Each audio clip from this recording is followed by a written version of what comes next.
Bienvenidos una vez más a la cripta, el lugar donde las sombras cobran voz, y los susurros antiguos se convierten en historias que hieran la sangre. Hoy no hablaremos de héroes ni de luces brillantes, no, hoy caminaremos por senderos oscuros, donde la luz del sol no alcanza, y donde las almas temblorosas se pierden en el silencio eterno. Desde principios de los tiempos, la humanidad ha buscado comprender lo desconocido, y en esa búsqueda ha creado figuras que no solo inspiran respeto, sino además un miedo profundo e inevitable. Dioses que no son guardianes benevolentes, sino entidades temibles que gobiernan la muerte, el caos y la destrucción. Seres que habitan en las sombras del inframundo, en el murmullo de la noche, y en el reflejo inquietante de un espejo que no devuelve una imagen, sino más bien una pesadilla. Prepárate para conocer a aquellos dioses que han hecho temblar a civilizaciones enteras, y cuyas leyendas siguen susurrándose en las esquinas más olvidadas del mundo. Te invito a que cierres los ojos por un instante, y sientas cómo el aire se vuelve cada vez más frío, y cómo en la oscuridad lentamente solo se escucha el latido de tu corazón, porque estoy seguro que lo que viene será un viaje del cual tal vez no regreses igual. Nergal, el señor de la plaga y las profundidades. En las antiguas tierras de Mesopotamia, donde el sol abrazaba las llanuras, nació una de las figuras más temidas del panteón sumerio y babilónico, Nergal. Este no era un dios cualquiera, era la reencarnación del caos y la destrucción. Se le consideraba como el dios de la guerra sangrienta, pero también de las plagas devastadoras que arrasaban ciudades enteras. Su presencia significaba la llegada de la peste y la muerte inexorable. Una de las leyendas más escalofriantes sobre Nergal es la historia de su encuentro con Ereshkigal, la reina del inframundo. Se dice que Nergal fue enviado al reino de los muertos para negociar con ella, pero su visita se transformó en un desafío brutal. En algunas versiones, Nergal desciende para cortejarla, pero este al ser rechazado desata su furia, y con un gran incendio consume el inframundo. Sin embargo, a pesar de todo esto, la reina queda impresionada con su poder y fuerza, y ambos terminan gobernando juntos el oscuro reino. Esta unión simboliza la devastación implacable del ciclo inevitable de la muerte, pero también un pacto entre el mundo de los vivos y de los muertos. Las leyendas dicen que cuando Nergal camina por la tierra, su aliento es la peste misma, y donde éste pisa, florecen las epidemias. Se dice que en las noches sin luna, su figura aparece envuelta en llamas negras, y aquellos que la ven son condenados a morir en un dolor lento y cruel. Nergal no es solo la personificación del fin brutal, es el recordatorio aterrador de que la muerte puede llegar sin previo aviso, y que tras la guerra y la peste, hay un dominio oscuro donde incluso los dioses también tiemblan. Hel, la que habita en el frío sin sol. En las tierras donde el hielo y la oscuridad reinan eternamente, entre vientos cortantes y tormentas sin fin, se encuentra el dominio de Hel, la diosa que gobierna sobre los muertos que no cayeron en batalla.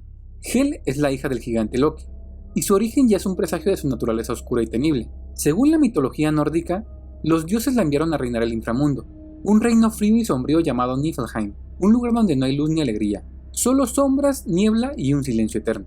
Lo que hace a Hel verdaderamente aterradora no es solo su dominio, sino también su apariencia. Se le describe con una mitad de su cuerpo pálida y viva, mientras que la otra mitad luce como un cadáver putrefacto, con carne negra y huesos visibles. Esta imagen simboliza el límite entre la vida y la muerte, y la eternidad en la cual ella reina.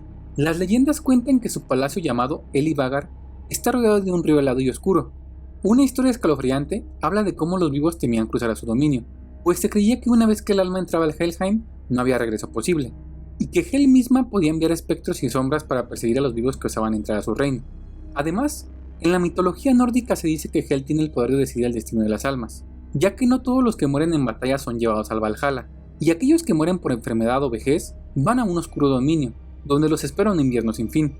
Se cuenta que durante el Ragnarok, o sea el fin del mundo, Hel liberó a los muertos de su reino, desatando hordas de fantasmas y espíritus vengativos para arrasar con la tierra de los vivos, acompañando el apocalipsis con un frío insoportable, e incluso hizo temblar a los mismos dioses. De Morrigan, la reina de los cuervos. En las brumas antiguas de Irlanda, donde la niebla se enrosca entre los bosques y las piedras milenarias susurran secretos, habita la figura temible de Morrigan. Su nombre significa gran reina, o reina fantasma, y es una de las diosas más misteriosas y aterradoras del panteón celta. Esta no solo es una entidad, sino una triada de diosas hermanas, que actúan como augurios de la guerra y la muerte. Aparecen frecuentemente en forma de cuervos, aves que simbolizan la muerte, el presagio y la batalla. Las leyendas cuentan que estas no solo predicen la muerte, sino que también la provocan. En los campos de batalla se les veía revoloteando entre los guerreros, escogiendo quién vivía y quién moría. Su graznido es un anuncio de la fatalidad inminente, y aquellos que la ven no suelen sobrevivir para contarlo. Una de las historias más escalofriantes hablan de cómo éstas aparecieron ante un héroe, uno de los guerreros más valientes y poderosos, para advertirle del destino que lo aguardaba. En múltiples ocasiones la diosa intentó seducirlo y manipularlo, no solo como un acto de poder, sino como un juego sádico en el que la muerte siempre estaba cerca. En ciertas tradiciones, se cree que después de la batalla, éstas se alimentaban de los cuerpos caídos, tomando la esencia vital de los muertos para mantener su poder. Este acto las convierte en una figura de muerte inevitable, y un recordatorio del ciclo entre la vida y la muerte. Yama, el juez que pesa las almas. En las antiguas escrituras védicas y budistas, emerge la figura severa y temible de Yama, el primer mortal que murió, y por tal se convirtió en el señor del inframundo y juez de las almas. Su origen es único. Se dice que fue el primer hombre en cruzar el umbral entre la vida y la muerte, por lo que fue elegido para gobernar el reino de los muertos, y así mantener el orden cósmico. Yama no es un dios benevolente ni compasivo. Es el juez que pesa las acciones de cada alma, y que mide cada pecado y cada virtud con una balanza implacable. Él es el tribunal. Las almas deben enfrentar sus crímenes y malas acciones, y en función de ello, recibir castigos correspondientes.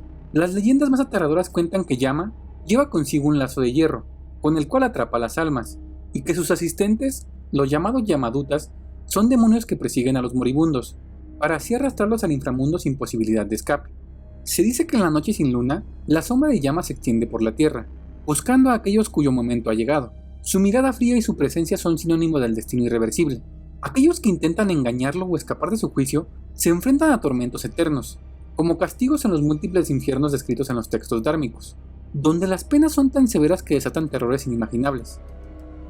Supai, el señor de las profundidades andinas. En las alturas de los Andes, donde el cielo se funde con las montañas y los valles esconden secretos milenarios, habita una figura oscura llamada Supai, el dios del inframundo y el señor de las sombras bajo la tierra. Supai es la encarnación del mundo oculto, el dueño del Ucupache, la región subterránea donde reposan las almas de los muertos. Este no es solo un dios. En la cosmovisión andina, Supai es a la vez temido como respetado, una fuerza que puede atraer tanto destrucción como abundancia, dependiendo de cómo se le trate. Con la llegada de los conquistadores españoles, la imagen de Supai se fue fusionando y distorsionando con la figura del diablo cristiano, transformándolo en un ser de maldad pura, pero sus raíces son mucho más complejas y profundas. Era visto como un guardián temible que podía controlar los minerales de la tierra, los ríos subterráneos y las fuerzas invisibles que acechan en las cavernas. Las leyendas cuentan que podía enviar demonios llamados Supaikuna para atormentar a los vivos, provocando enfermedades e incluso la muerte. Supai representa ese lado oscuro y oculto de la naturaleza y la existencia, un recordatorio constante de que debajo de nuestros pies habita un reino misterioso, lleno de peligros y secretos que ningún humano debería ignorar. A lo largo de este video hemos caminado juntos a través de sombras antiguas, rostros de la historia que nadie quiere olvidar, dioses que encarnaron el miedo más primitivo y la muerte inevitable. Estos seres oscuros no solo habitan en mitos lejanos o páginas polvorientas de libros antiguos, están grabados en el inconsciente colectivo, en esos temores que sobreviven en el silencio de la noche, en el susurro de los vientos, y en la soledad de la muerte que teme a lo desconocido. Quizás en algún rincón olvidado de nuestra alma, reconocemos que ellos no son solo fantasmas del pasado, sino reflejos de aquello que evitamos mirar, la fragilidad de la vida, y ese destino inevitable llamado muerte. ¿Y tú? ¿Qué otros temas oscuros y aterradores te gustaría descubrir en nuestros próximos videos? Déjame tus ideas en los comentarios, ya que este canal es solo posible gracias a ti, compartiendo este video y haciéndolo llegar a más y más personas, porque para mí, mientras haya oscuridad, siempre habrá historias que contar, y yo como siempre te seguiré esperando aquí, en la cripta.